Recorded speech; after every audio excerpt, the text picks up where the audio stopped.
Bienvenue à toutes et à tous, merci de nous rejoindre dans cette nouvelle édition d'information. On est ensemble pendant 8 minutes pour faire le point sur l'actualité, surtout ce qui se passe près de chez vous.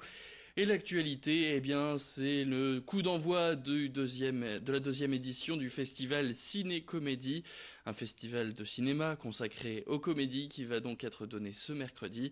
De nombreux événements sont au programme. On retrouvera par exemple des avant-premières, des projections de films cultes avec leurs auteurs, leurs scénaristes ou même les comédiens qui jouent dedans. Il y aura aussi des conférences et des tables rondes, sans oublier des séances de dédicaces cette année.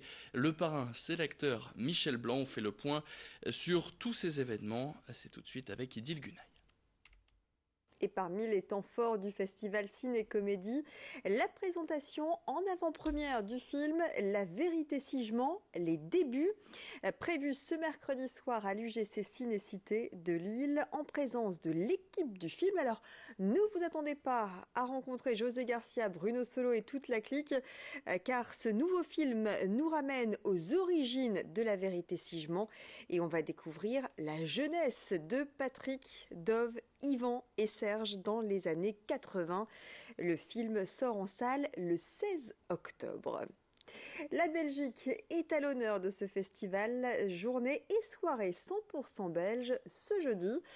L'occasion de revoir Dickeneck, incontournable avec une projection prévue à la gare Saint-Sauveur à 21h30, une projection en plein air et en présence du réalisateur Olivier Van Hofstadt. Et puis la Belgique à l'honneur à 19h ce jeudi à l'UGC Cinécité de Lille en présence de François Damiens qui viendra présenter son dernier film Monquête.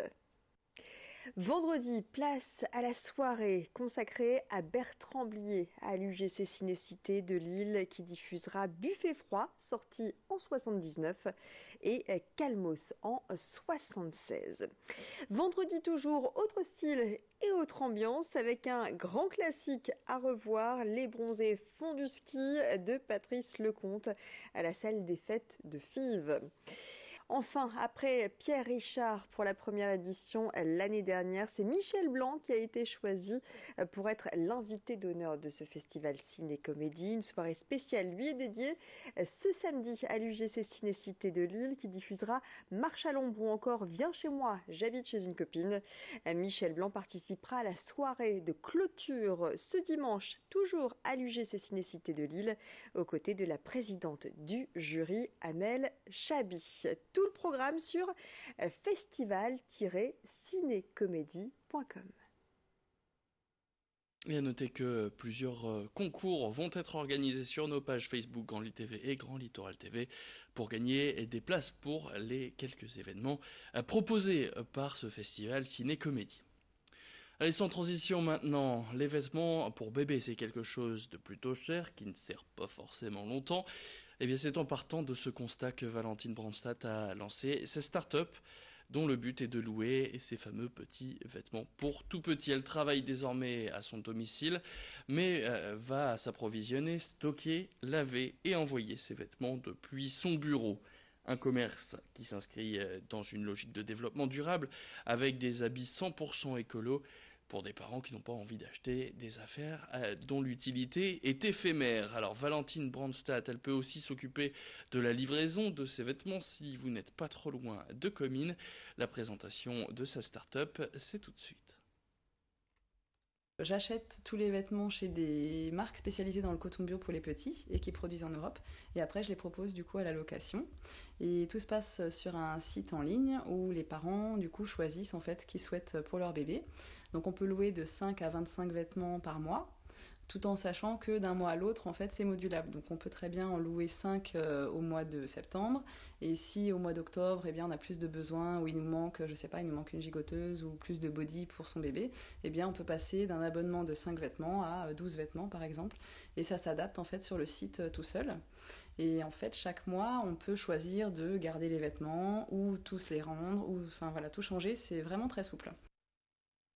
Et puis Super Mamie, vous connaissez, c'est un concours ouvert à toutes les grand-mères afin de savoir qui remportera le titre de meilleure mamie de France. Et comme pour les Miss, eh bien il y a d'abord des qualifications régionales. Pour le Nord, ça se passera le 24 novembre prochain du côté de la Cité des Congrès de Valenciennes.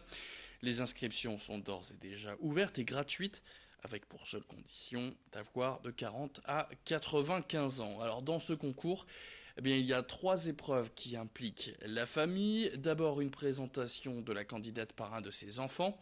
Ensuite, un hommage d'un ou de plusieurs de ses petits-enfants. Et puis c'est au tour de la super mamie de présenter une de ses passions, que ce soit de la peinture, du chant, de la danse ou même un sport. En 2017, Joël Caron avait remporté cette édition de Super Mamie dans le Nord. Elle est revenue sur cette aventure à notre micro, sans oublier de donner de précieux conseils à celles qui tenteraient aussi leur chance dans cette aventure.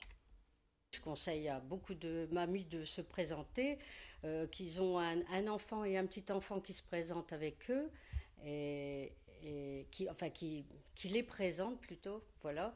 Et le conseil, c'est d'être resté simple et puis parler normalement et être comme ils sont dans la vie, quoi, voilà.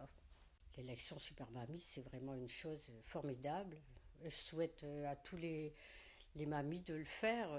Je conseille à toutes les mamies de le faire parce que c'est vraiment quelque chose de formidable.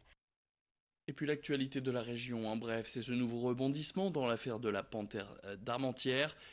Et cette question est si l'appartement avait été modifié avant l'arrivée des forces de l'ordre. C'est en tout cas ce que se demandent les enquêteurs.